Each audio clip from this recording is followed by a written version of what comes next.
reconciliation, or at least mediation. I mean, it's very possible that Libya is going to break up into two states. Sure.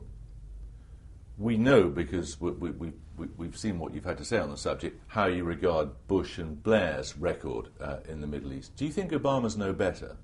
In many ways, it's worse. Why? I've been writing about it. I started writing about it before the election. Why is he worse? Well, should we go through the details? Please. In the case of Afghanistan, he's sharply escalated the war. This is threatening a breakup of Pakistan, which could be a catastrophe for the West.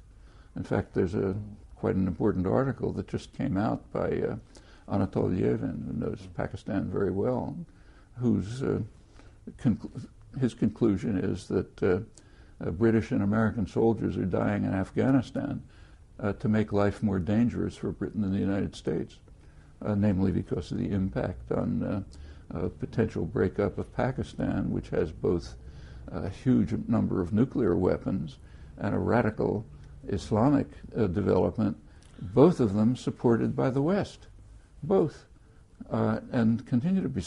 Obama is continuing to carry out actions which are threatening this. Let's go to, I've already talked about his attitude toward Egypt, the usual one.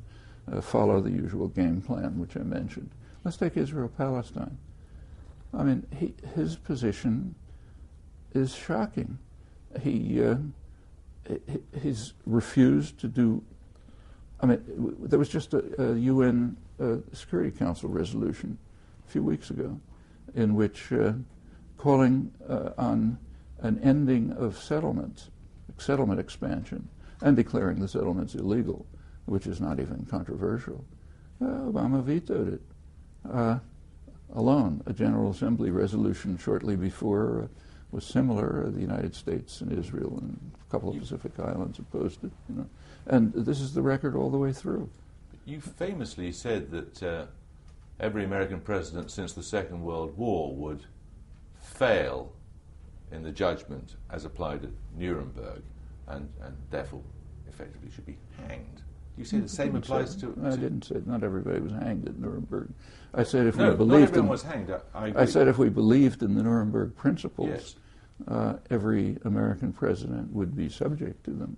What the decision would be, we'd have to check.